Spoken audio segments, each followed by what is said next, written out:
Hey, salut Salut, bon comment cœur. tu vas? Superbe, je t'écoutais tantôt, c'est tellement cool ton émission. Ah, On va c'est boire du top bon temps. ça. Ah, bien fait, bien joué, bien joué. Tu sais, on n'était pas structuré à l'époque. Le soccer, c'était saisonnier. Tu sais, je t'écoutais te parler de Cindy Walsh en tant que joueuse. Elle, aujourd'hui, elle amène ça sur le terrain. Moi, j'étais maman soccer, bac en éducation physique. OK. J'aimais pas qu'est-ce qui se passait. Je pense que tu connais un peu mon énergie.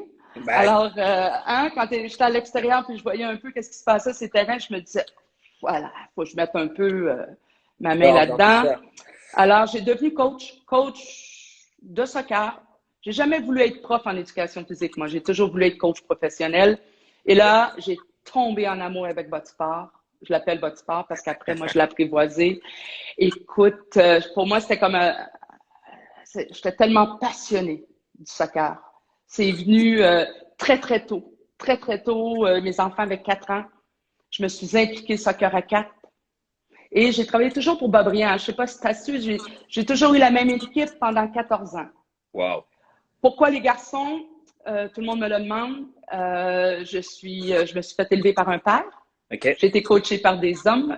Au handball, nous, jouait contre. Moi, je suis de l'Ontario, alors je jouais contre le Québec. OK. Ah, En on t'a Ontario, je m'entraîne. apprivoisé. Oui, et je ne sais pas si tu connais le handball, très Ouais, mon physique. père Moi, y je jouait. m'entraînais avec les garçons. OK. Alors, dans l'entraînement, c'était superbe.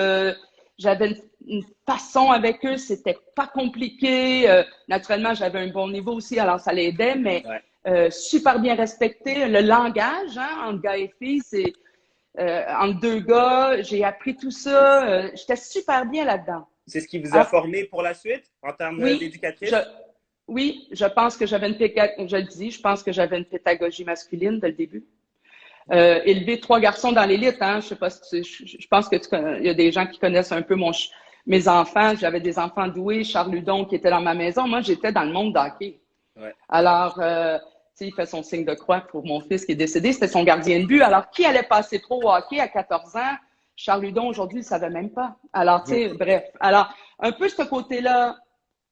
Et là, c'est là que ça l'a rentré, je pense, beaucoup plus tard, où le sport est devenu un sport Plus annuel. populaire ici. Ouais, ouais. Hein? Alors là, on a décidé. Mais nous, on jouait avec 2 sports. Attends, j'avais mes joueurs de hockey qui jouaient au hockey l'hiver. Après, l'été, on avait Marc-Olivier Roy, qui est aujourd'hui professionnel au hockey, était mon joueur en tant que joueur de soccer à l'âge de 5, 6, 7, 8 ans. Des Je gros athlètes. permettais, oui, je permettais les 2 sports. Mais il y a des bons pieds, tu vois derrière la façon qu'il gère sa rondelle, dans les fonds, derrière le filet, ou bref. Alors, tu sais, on était beaucoup là-dessus. OK. Alors, c'était plutôt maman qui a grandi avec l'équipe. Mais sans m'en apercevoir, à l'âge de 8, techniquement, je travaillais beaucoup la technique. Tu sais, j'apprivoisais aussi hein, au soccer. Nous, les femmes, euh, la perfection, elle est importante. On ne veut pas faire d'erreurs.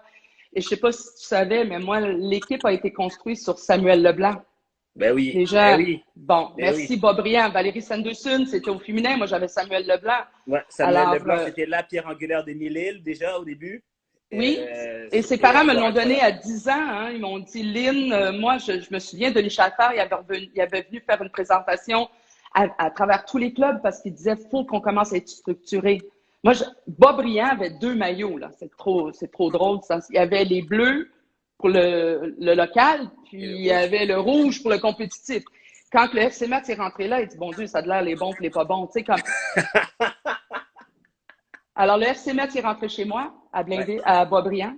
Il nous a structurés. On a eu la chance, il a écrit à la mairesse parce qu'on avait de l'élite qui s'en venait. On a eu 3 synthétiques. Alors, moi, je me suis, dès le début, c'est comme ça que j'ai connu Denis Chaffard. Je l'ai invité à une de mes pratiques. Et je voulais lui présenter Samuel Leblanc. Je voulais qu'il m'évalue. Le niveau que j'avais, est-ce que je travaillais assez bien? C'est officiel qu'au début, je voulais pas qu'il sache que j'étais une femme. Alors, c'est mon assistant que, parce que j'ai eu peur. Oui, je te dis, Ouais, j'ai on eu va peur. rentrer là-dedans. On va rentrer là-dedans, Oui, justement. plus tard. Ouais. Bref, alors c'est un peu comme ça que Samuel Leblanc a été vu. Et c'est à ce moment-là, au mois de décembre, que je suis partie. J'ai parti au mois d'août au début, le faire évaluer. Ils ont tombé en amour avec lui. Il avait 10 ans. Et puis moi, j'avais la Coupe Danone. Hein, vous regardez l'élite et tout, mais moi, j'avais la Coupe Danone qui s'en venait, puis je voulais qu'il fasse partie de cette équipe-là. Je voulais être certaine que je travaillais assez bien pour qu'il ait sa chance.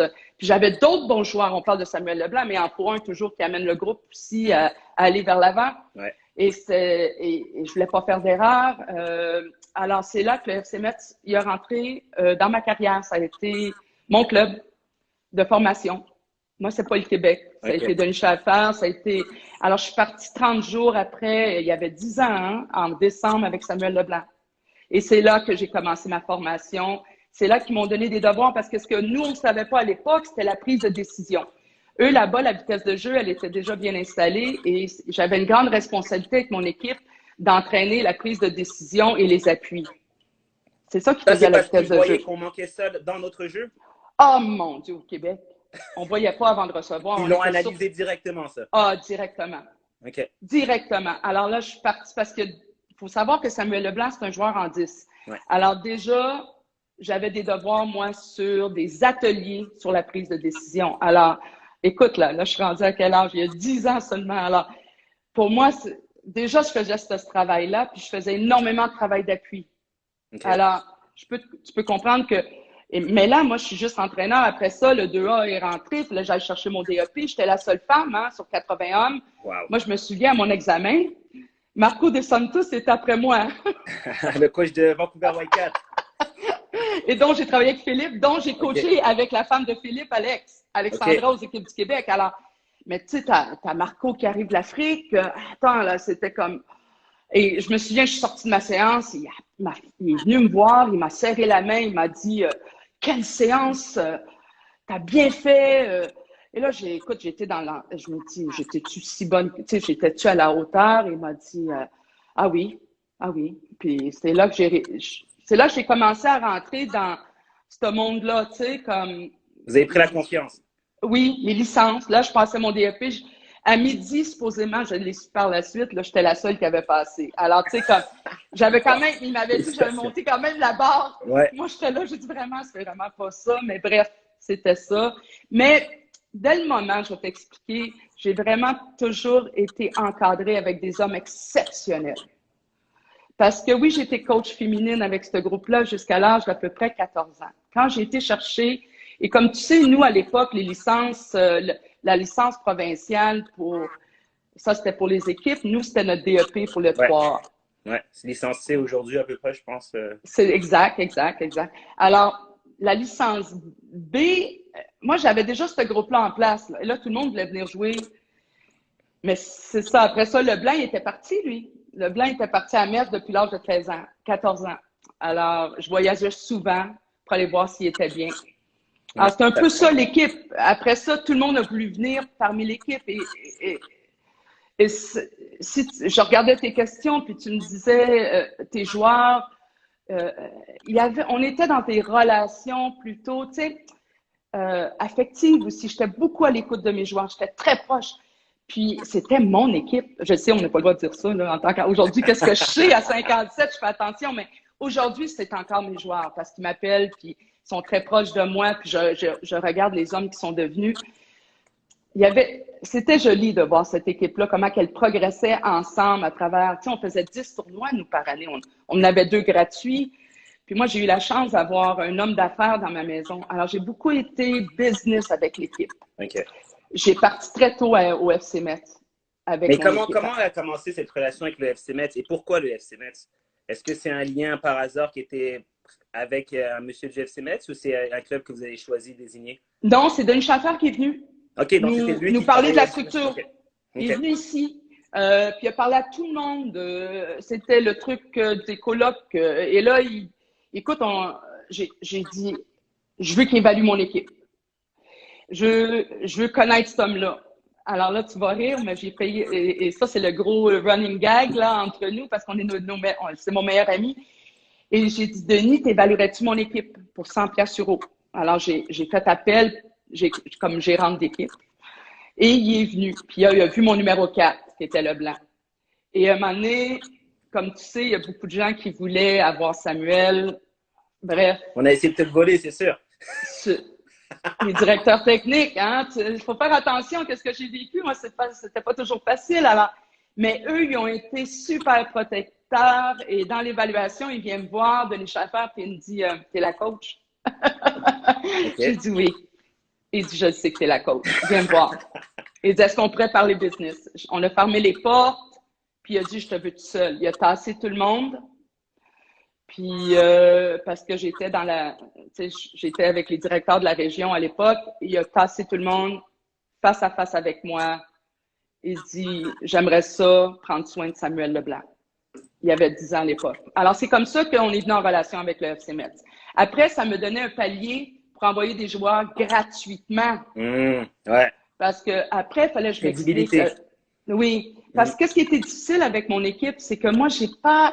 Tu sais, moi, j'ai quand même, à 14 ans, j'avais quand même, je pense, 11 joueurs aux équipes du Québec. Alors, moi, il fallait que je gère la Fédé. Et il fallait que je gère les entraînements. Mais eux, ils me coachaient, le FC Metz, comment tout gérer tout ça professionnellement pour pas qu'il y ait de double entraînement. Ouais, Et, surcharge. tu sais, moi, j'avais déjà 2 gardiens de but à l'époque. J'avais Samuel Dufort parce que Crépeau, lui, était déjà en U18. Il est parti très, très tôt surclassé, lui. Ouais. Alors, j'avais Dufort, puis j'avais Jason Beaulieu. Tu sais, Qui pièle aujourd'hui. Ouais. oui, puis moi, déjà, il y avait, à 14 ans, 2 entraînements par semaine isolés, là, même pas sur mon terrain. OK, les gardiens. Oui, j'avais déjà engagé un spécialiste de gardien pour lui.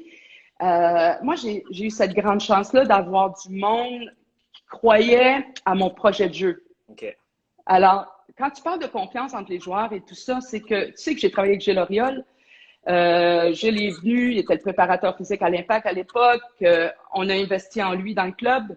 L'équipe, moi j'ai eu la chance, mon mari a subventionné beaucoup l'équipe financièrement, qui a permis à des joueurs qui n'avaient pas les revenus d'avoir la même qualité de moment. Oui, mais quand tu pars à Metz, c'est 2000 pièces. Il y en a qui n'ont pas l'argent. Hein. C'est normal.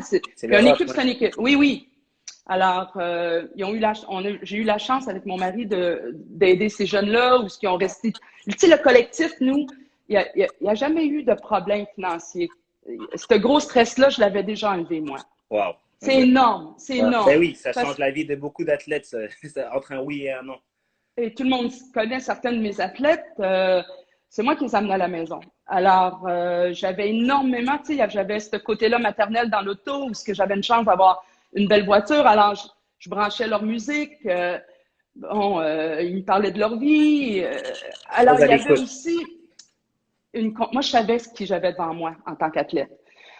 Et après, j'ai été chercher un coach masculin pour m'aider, Martin Blot, qui était extraordinaire. Et moi, j'ai pu gérer plutôt le côté business de l'équipe. OK. Les entraînements. Manager. Des spécialistes qui viennent. Des préparateurs. Comme Gilles, là, il m'a aidé pendant 2 étés de temps. Les garçons l'adoraient parce lui avait travaillé pour le Barcelone. Il avait travaillé avec le U19. Alors, il amenait tout ce savoir-faire-là des jeux courts et écoute, les garçons ont été vraiment choyés.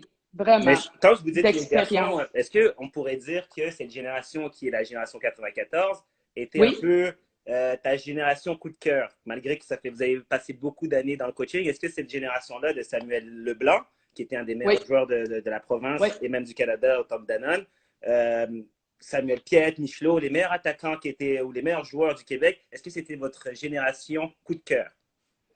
C'était une génération coup de cœur parce que j'ai travaillé avec ces jeunes-là. On parle de Michelot. Michelot jouait pour Montreuil à l'époque. Il y avait que des cartons rouges. Attends, toi. La journée qu'il est rentré chez moi, j'ai fait comme, je savais qui j'avais devant moi. OK. Et à un moment donné, quand tu coaches un joueur comme lui sur le bord de la ligne, moi, j'étais capable de les ramener, mes gars. Tu sais, comme, quand je voyais que c'était chaud, si on jouait contre Montreuil, je disais, oh, I got you, oh, viens sur le bord de la ligne. Puis là, je le regardais, puis je dis, stay with me. Stay with me. Tu sais, comme, stay with me. OK. Tu sais, comme, puis aujourd'hui, écoute, Michelot, c'est une des plus belles histoires et les gens savent pas tout ça. Michelot, une journée, il est venu me voir et il dit, je veux 30 jours à Metz. Je fais comme, OK, pourquoi? Puis, tu sais, j'ai été jugée sur ça parce qu'il était à Fédé, puis il était aux équipes. Ouais. Il dit, Lynn, il dit, j'aimerais connaître mon ballon africain. Puis là, j'ai dit, j'aimerais ça aller à Metz parce qu'il y avait une connexion avec sa culture. J'ai donné 30 jours.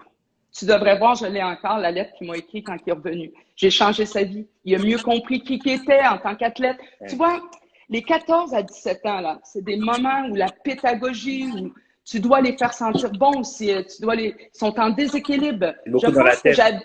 J'avais cette pédagogie-là avec eux, cette facilité-là de les faire sentir égal aussi, hein? Égal.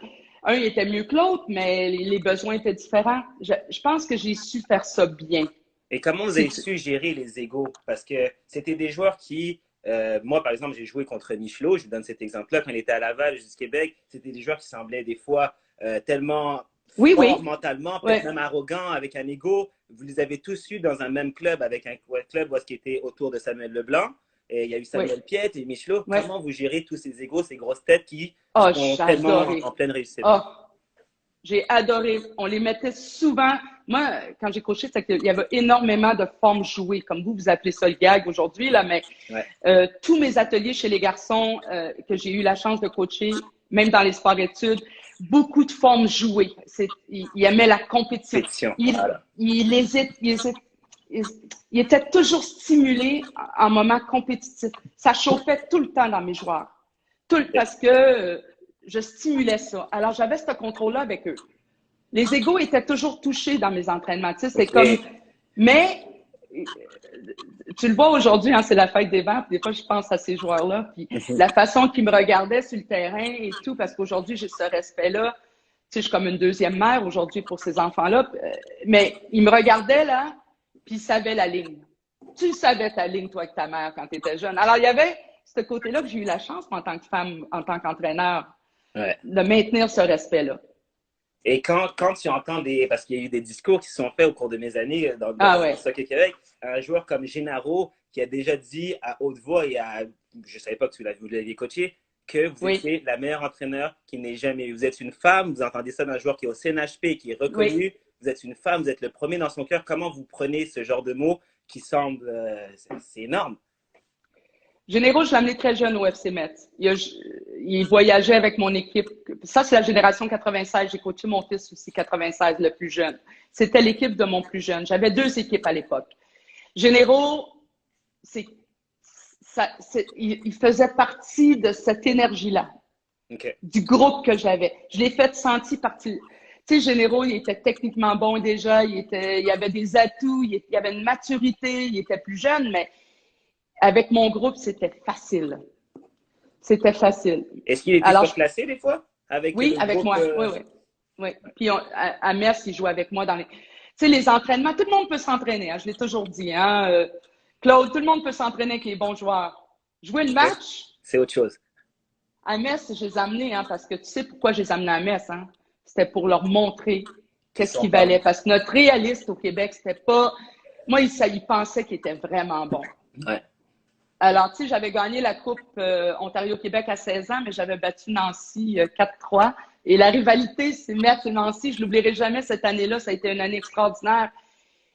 Mais, comme je te dis, t'arrives pas à jouer des matchs comme ça si l'équipe, elle n'est pas solidifiée, tu sais. Et moi, j'avais la chance d'avoir un cerveau gauche. Le monde ne savait pas ça. Moi, je suis arrivée à Metz, puis ils me disent, t'as un cerveau gauche dans l'équipe, Lynn. J'avais 7 gauchers. Michelot était gaucher, Philippe Lincourt. Jean. Philippe Lincourt. À gauche. Rico, il était gaucher. Ouais, le rapide. Oui. Mais tu sais, après, ils vieillissent, puis je me souviens, j'ai eu la chance aussi de coacher, excuse-moi, là, j'ai un petit blanc, attends, je l'avais écrit, parce que j'ai dit, je vais l'oublier, Jean Lamotte. Il est venu plus tard. Oui, il est venu plus tard. Puis coach aujourd'hui. Et quelqu'un vient me voir et me dit, oh mon Dieu, il coach à la ligne. Wow! Ah, c'est adorable. Quelqu'un m'a dit ça. Il dit, Lynn, faut aller voir Jean coacher. Il y a 3 ans, je pense, quelqu'un est venu me voir. Il m'a dit, Lynn, il coach à la ligne. J'ai dit, c'est quoi ça, à la ligne? Il dit, t'as la même intensité, le même ton, le même... C'est un perfectionniste. Moi, je l'ai vu un peu faire. Ah oui, je l'ai pas vu, moi, coacher. Il est propre, beaucoup de qualité. Tu fais que regarder, tu es impressionné. Il a beaucoup de classe, les enfants quel doivent compliment. prendre beaucoup d'exemples. Je suis fière. Mon Dieu. Beau cadeau de fête des mères. Merci de me l'avoir dit. Ah, wow, c'est Non, beau. non, beaucoup de bons joueurs. Et d'ailleurs, j'ai un petit quiz, mais de questions où est-ce que vous devez me répondre un joueur parmi tous les joueurs que vous avez eus. Et vous me donnez le joueur qui tombe à votre tête quand je vous donne, je vous nomme la OK. console. Le joueur le plus technique. Samuel Leblanc. Samuel Leblanc. En une touche, il Attends. était tellement fort. Son première touche, il était tellement fort, honnêtement. Cependant, à Metz, à 14 ans, c'était Philippe Lincourt. Le plus technique. Le deuxième après Leblanc. Mais OK. c'est dur, mais Ouais. je voulais juste te dire. Aussi, c'est du lourd. Puis il est au FC Edmonton aujourd'hui. Hein, il joue encore, oui, Philippe. Oui, c'est un très bon joueur, Lincourt aussi. Le plus agressif, dans le bon ou mauvais sens du terme. Moi, j'ai un nom là à qui je pense quand je pense à Boisbriand, mais c'est à voir si vous allez sortir le même joueur. Agressif. Jean-Emmanuel. Attends, Jean-Emmanuel, peut-être. Aussi. T'avais pas lui, toi, dans ta tête? Non, moi, j'avais Paolo. Ah oui! Très agressif sur l'homme, fort. Oui, je l'ai devant moi. Oui. Courageux, surtout. Ça, c'est culturel, hein? C'est ça, c'est très culturel de Paolo. Ouais. Oui, vraiment. Combatteur. Paolo aussi. Oui, merci, Paolo. Le plus rapide. Ouf, Rico était vite. Ouais, les gauches, c'était un. Oui, Rico. Toi, t'avais qui, plus rapide? Non, moi, j'avais pas son nom, mais je pensais que c'était soit Jean Aouman ou Michelot. Mais il y avait l'ami à Michelot qui était aussi très rapide. Jean-Emmanuel, le problème, c'était son départ. C'est la vitesse pour démarrer. Mais Rico, c'est vitesse pure. OK. Le joueur le plus intelligent dans son positionnement avec le ballon, peut-être. Ouais. Je sais que là, il y en a deux qui. Moi, j'arrive pas à choisir. Là. Ça dépend des positions. Parce qu'à chaque position, j'avais. Hein? Oui, ça dépend des positions. J'en ai un à défense, j'en ai un milieu de terrain, j'en ai. Ouais, mais je peux te dire. Ah, c'est vrai. Anthony Hoyt, on a oublié dans les rapides, je pense. Oui, Anthony était très, très rapide. C'est un ingénieur aujourd'hui. Il va super bien, cet enfant. Mais oui, très rapide, lui avec. Mais tu vois, c'est fragile, hein, quand tu me poses des questions comme ça. C'est des choix à faire. Oui, puis c'est dur pour moi de les faire. Et quand tu me demandes, j'avais de la qualité dans le positionnement. En milieu de terrain, c'est officiel, mon diamant, Philippe Lincourt, j'avais Piette, j'avais Leblanc, tu sais. À la défense, tu sais, c'est difficile. Ça le laisse. C'est dur. Mais naturellement, c'est mes milieux de terrain. Ouais. Et le plus drôle. Qui me faisait rire beaucoup? Ouais. Le plus drôle. Attends, il y a Guillaume, il y avait Antoine Noël. Ah, Guillaume, quel Guillaume? Ah, c'est mon petit Québécois, ça? Ah, mon petit à la défense. OK. Attends, qui me faisait rire beaucoup.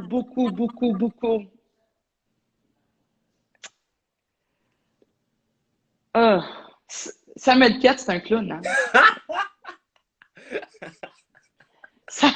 Ça me faisait rire tout le monde. Sam, c'est un clown.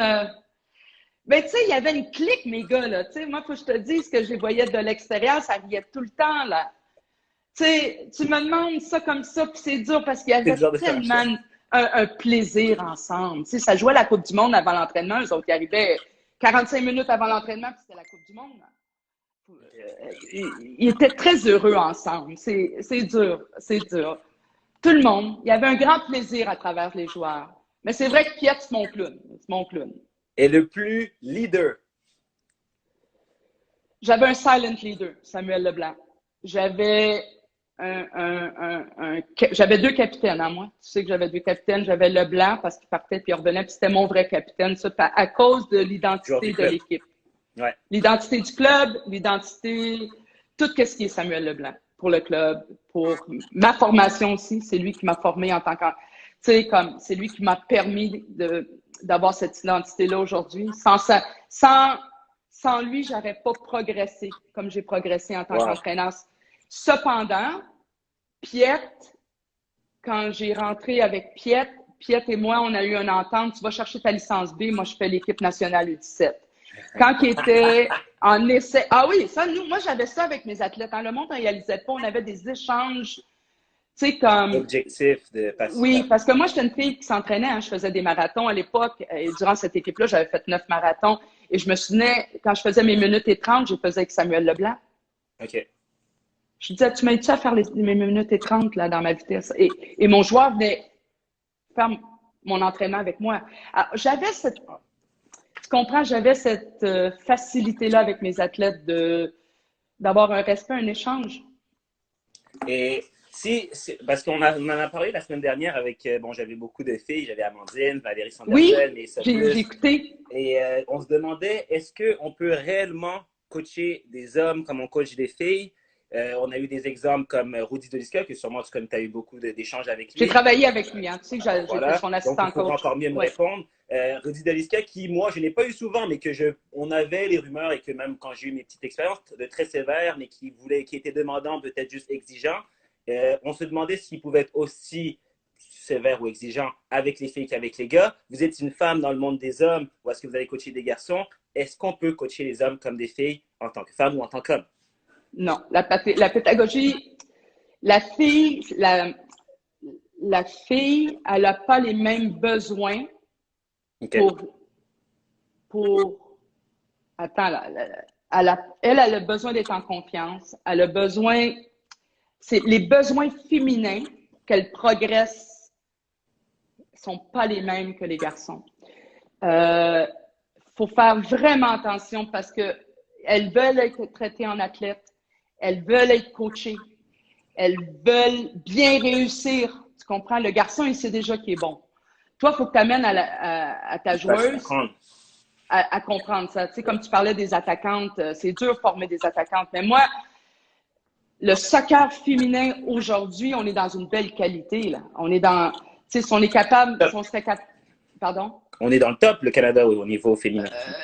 Si on serait capable maintenant, le Québec, d'aller dans la voie de l'Ontario et de Vancouver avec le REX Programme, où est-ce qu'on serait capable d'isoler. Et moi, j'y crois vraiment, là, si on serait capable de faire ça. Je sais que Rudy, on en a parlé, il aimerait ça mettre ça en place, avoir 30 athlètes ou ce qui appartiennent plus au club, où ce qu'on gère ces athlètes-là, sont off durant l'été comme un club professionnel.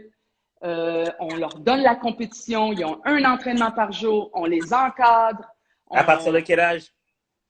On parle de... Moi, j'étais coach de sélection. Est-ce que tu sais que c'était ma spécialité, la sélection régionale? Et je crois vraiment qu'une sélection régionale dans le surclassement, parce que dans le surclassement, on ne devrait pas mettre les filles avec les gars.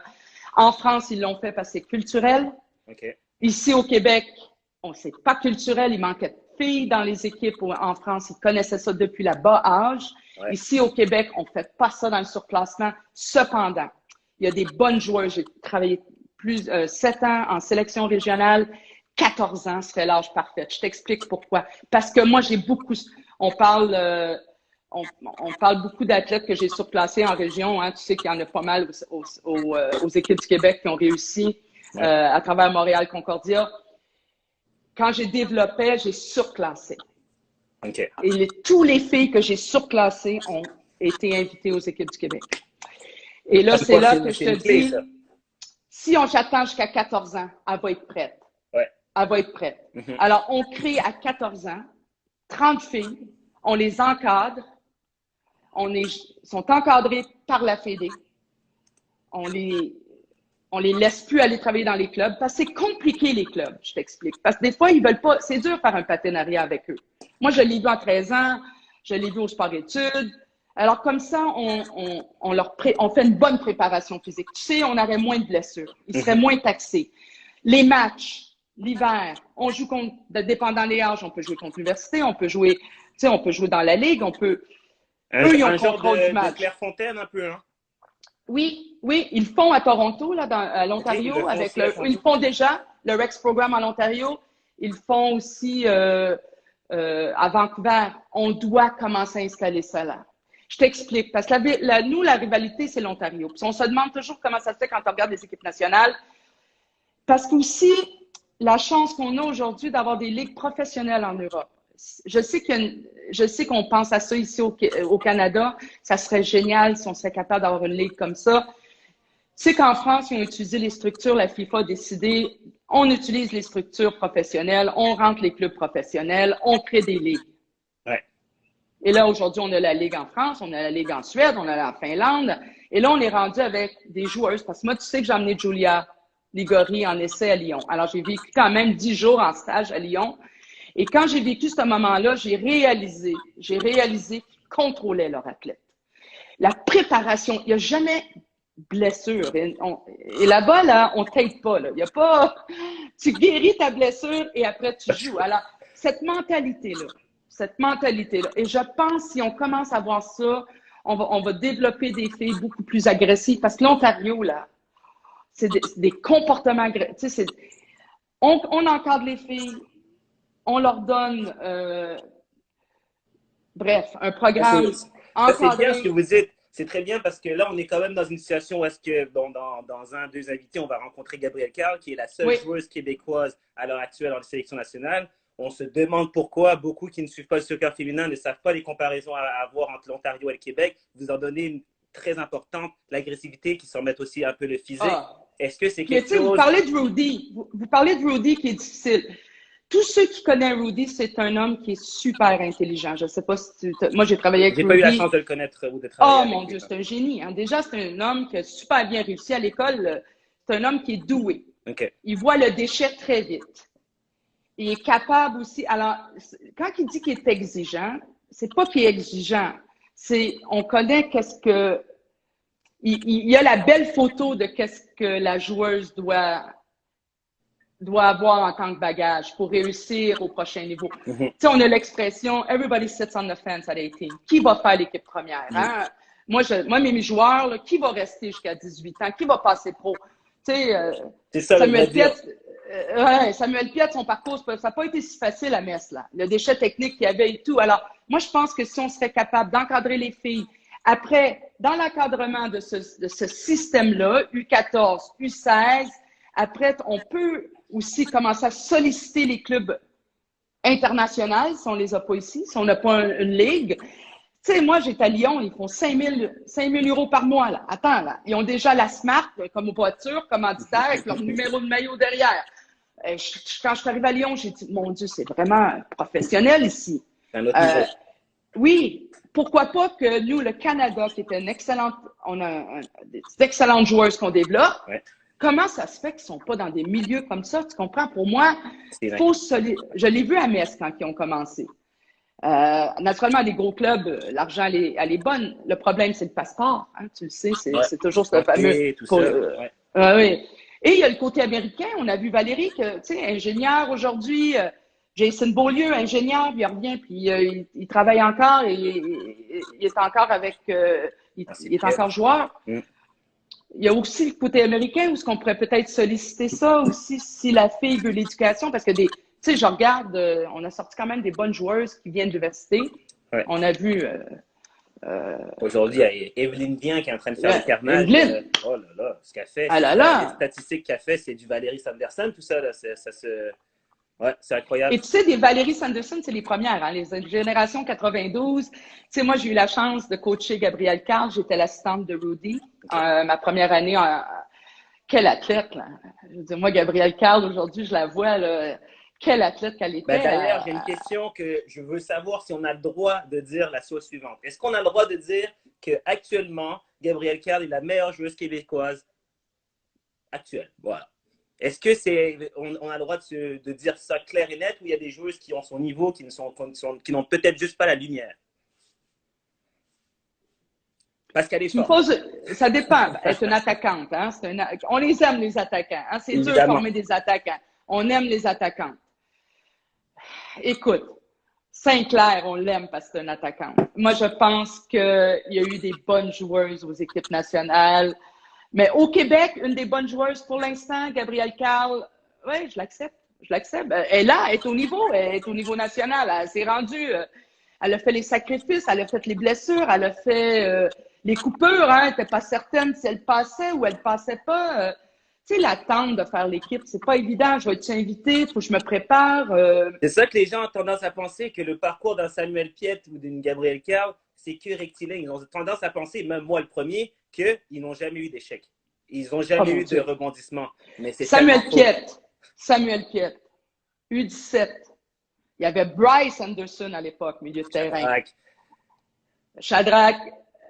À U17, qu'est-ce qui est arrivé avec Shadrach? Il y a eu le test osseux. Alors, le monde ne le savent pas, là, c'est moi qui l'ai ramassé en morceaux, là. Je partais, moi, parce que moi, j'étais à Pachuca, hein. J'étais à la Coupe du Monde avec Sam, puis j'y allais avec... puis ça, Shadrach, il était avec moi à ce moment-là. Ouais. Je l'ai pris sur mon toit à moi, je me suis occupée de lui. Et ça a été dur parce qu'il n'a pas passé le test osseux. À l'époque, il fallait faire attention. Il commençait à tester le côté africain, voir, parce qu'on n'avait pas de papier justifiable de la date de naissance. Ils étaient tous nés le 31 décembre ou le 1er janvier. Ouais, je connais et ça. ils ont eu peur, le Canada, que Shadrach n'ait pas l'âge. Ouais. C'est une des raisons qu'il n'a pas été à la Coupe du Monde. Pas parce qu'il n'y avait pas le niveau. Ben non, il y était, on l'a vu, on y était. Shadrach, c'est le grand capitaine de l'équipe du Québec. Le grand capitaine, et Rudy va te le dire, parce que moi, j'étais proche avec Rudy quand j'ai décidé de prendre soin de Shadrach à l'époque, quand il est venu me voir. Mais j'ai dit, moi, il faut que je t'adopte, il faut que tu sois chez moi, il faut que je t'éduque, il faut que tu vis dans ma maison.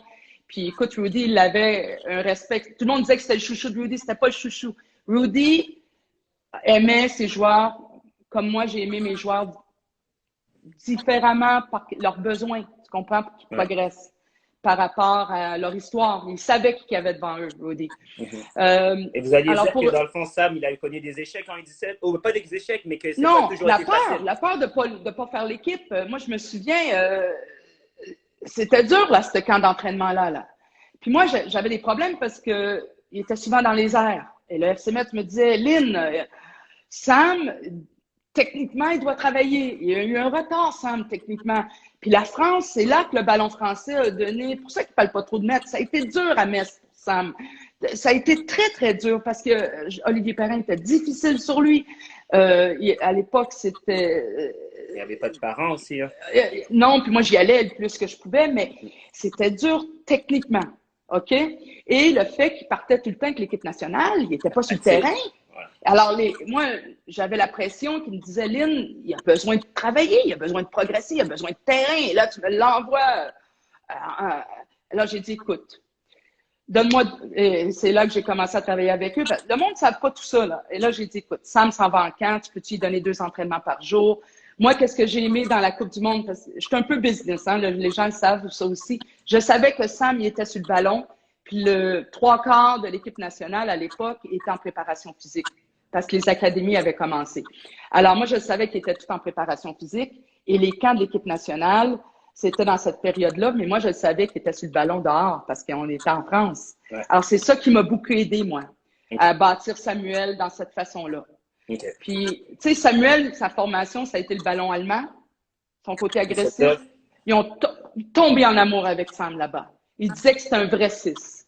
Puis moi, je me souviens, jeune, là, dans mon vestiaire, là, 15 ans, je l'ai eu, 15 Sam, il mettait sa main puis il disait au gars là, dans le vestiaire, puis c'est lui qui parlait, puis il disait « Inquiétez-vous pas si vous perdez la balle, moi je la récupère. » Tu sais, comme il y avait déjà ce 6-là dans lui, le vrai rôle du récupérateur, d'être propre après. Puis quand il est arrivé en Espagne, j'ai vu un Samuel changer. Il était dans Sam a beaucoup besoin de l'affectif. Et là, j'ai vu un joueur qui s'épanouit dans l'affectif. C'est très, très, très culturel, l'affectif espagnol. Le petit ballon, les petits jeux réduits. Et c'est là que j'ai vu Samuel prêt quand ils m'ont fait finalement, la MLS est rentrée. Ben, ça, après, c'est un peu confidentiel, mais bref, après que l'offre est rentrée avec la MLS, avec l'Impact, il était prêt. Il était prêt. Non, d'ailleurs, Samuel Piette, là, je tiens à rappeler quand même que notre premier camp aux équipes du Québec, il est arrivé, je pense qu'il était à la deuxième encore de ce moment-là, il est arrivé et la première fois de toute notre vie qu'on était impressionné par un joueur, pas nécessairement parce qu'il faisait avec le ballon, mais parce qu'il faisait sans le ballon. C'était incroyable le nombre de ballons qu'il récupérait un premier jour de camp alors que tout le monde était stressé, l'énergie qu'il donnait. C'était incroyable. On était tous amoureux de Samuel Piette ce jour-là. Mais tu sais, quand il est arrivé à 14 ans, il a joué du récréatif jusqu'à l'âge de 12 ans. Alors, quand il est rentré à 14 ans, moi, je me souviens, j'avais eu Philippe Gailloux, le recruteur du FC Metz, qui vivait chez moi, avec Denis Schaeffer. Tout le monde était chez moi. Et on avait été au championnat canadien. À l'époque, c'était des championnats canadiens. Et c'était à Brossard, je ne sais pas si tu te souviens, puis il a marqué un but. Alors, quand il est arrivé à la maison, je ne l'avais pas, moi, comme joueur. Il jouait pour Repentigny à l'époque. Et là, il m'a dit, Lynn, j'adore ton équipe, mais c'est un joueur à aller chercher, c'est Samuel. Puis là, j'ai dit, moi, je fais pas de maraudage. J'ai dit, parce que j'étais fan. Si un joueur veut venir jouer pour moi, c'est là que lui, quand il était à Coupe Ontario au Québec, ils ont perdu, il m'a texté. J'ai dit, là, tu es encore avec Olympique, Repentigny. Quand tu auras fini, tu viendras me voir. Et après, j'ai donné un essai, moi, dans l'équipe. J'ai pas pris ça comme tout le monde. Tu vois ça, là, aujourd'hui, on se parle, puis je me souviens de ces trucs-là. J'ai jamais traité quelqu'un... sur un piédestal ou... Non, parce que tu étais... Et je pense que j'ai eu un respect par rapport à mes joueurs, là. Tu sais, comme, ça m'est rentré, là, j'ai dit, attends, là, j'ai déjà mon capitaine, moi, hein. C'est comme... Parce que les gens... Tu t'attaches à Samuel, ben, tu le vois, là, c'est la petite coqueluche, là, c'est bien. Puis il est à côté de moi, hein, c'est parce qu'on a des unités, maintenant, on était en business, Samuel et moi, on fait des Airbnb. Okay. Il a acheté des maisons scandinaves, j'en ai 3, lui, il en a acheté un. Ah, cool. Alors, il est juste à côté de moi, là, il est pas loin, on est à Tremblant, là. Bon, c'est bon, alors il n'y a pas moyen que ça forme à baisse si vous êtes à côté, alors. Non, là, je le surveille de loin, il ne sait pas. Bon, mais je vais conclure sur cette question-là. On a un peu dépassé le temps, mais ça, c'est pas grave, c'est le football. Non, c'est ma faute. Je veux savoir quelles sont, parce qu'il y en a sûrement plusieurs, les difficultés pour une femme d'entrer dans un monde d'hommes. Parce que c'est un monde d'hommes, du moins, il y a quelques années, ce l'était encore plus. Ben, c'est la personne aussi, hein. Moi, j'adore travailler en binôme. Alors, j'arrive dans un milieu où il y a des hommes. Moi, je travaille pour la reconnaissance, hein. La femme, elle n'a pas l'ego d'un homme. Alors, moi, c'est très important de me faire sentir, et j'utilise les hommes pour faire ça. Alors, rentrer à travailler avec les hommes, c'est pas quelque chose qui était difficile pour moi. Je pense que c'est ta personnalité aussi. Puis que je rentrais pas là à changer les choses, à bousculer les choses. J'avais besoin d'eux. Moi, j'avais besoin de ces gars-là. J'avais besoin de leur montrer ma séance avant que j'aille sur leur terrain, puis de dire, est-ce que vous pensez que je suis correct, les gars? Puis là, je le mettais sur le tableau, puis je m'en allais avec mon thème. Puis là, il me disait peut-être, parce que Patrick Viola, ça a été un homme extraordinaire, moi, que j'ai travaillé avec, puis il me disait, essaye ça, essaye ça. Mais 95, je te le dis, % des temps, je faisais la même séance que j'avais préparée, là. Mais j'avais besoin de me sentir qu'ils étaient là pour moi, ces gars-là. C'est un peu ça, les femmes. Alors, rentrer dans un monde d'hommes, il faut que tu sois capable de t'essuyer les pieds avant de rentrer, hein. Le soccer, non, mais c'est bien dit. Et d'être capable de voir qui est devant toi, puis d'utiliser cette force-là pour te rendre meilleur en tant qu'entraîneur féminin. Tu sais, au début, moi, j'étais la seule femme, là. 80 hommes en licence de DEP, là. J'étais la seule. Alors, mais je me rendais pas compte de tout ça parce que j'étais bien encadrée, moi, déjà à Metz, en tant qu'entraîneur. Ouais, vous étiez avec des bonnes personnes. Oui. Alors, j'avais pas besoin. Quand j'ai basculé au féminin, c'est là que je me suis réajustée. Mais j'ai pas trouvé ça difficile parce que je sais pas si tu m'as vu coacher. Je pense que mon intensité sur le terrain, mon énergie sur le terrain, je me rends pas compte si j'ai des gars ou des filles devant moi. Quand je coach, je suis tellement dans mon élément. Tu sais, tu passeras à côté, je t'aurais pas vu, là. Je suis tellement dans mon monde je suis tellement avec mes athlètes, je suis tellement connectée. Et je pense que c'est là que dans ton atelier, ils progressent parce qu'ils s'appuient sur toi. Puis des fois, j'ai un cadeau de vie, ma voix, mais des fois, il faut que je leur dise, oh, ma petite voix, là, des fois, là, elle va vous faire aller trop vite. Ralentissez parce que j'avais cette façon-là je pense, sur le terrain, d'emmener le groupe avec moi. Alors que ce soit des gars ou des femmes ou travailler avec des gars, je pense que j'avais cette même facilité-là. Parce que j'ai trouvé ça un petit peu plus difficile pour les coachs âgés de travailler avec, je suis honnête avec toi. Okay. Mais quand j'étais avec vous, wow, vous m'amenez à un autre niveau. Je te dis pas que le savoir-faire des personnes qui ont plus d'expérience de mon âge chez les hommes, je te parle vraiment de votre qualité que vous aviez à m'accueillir.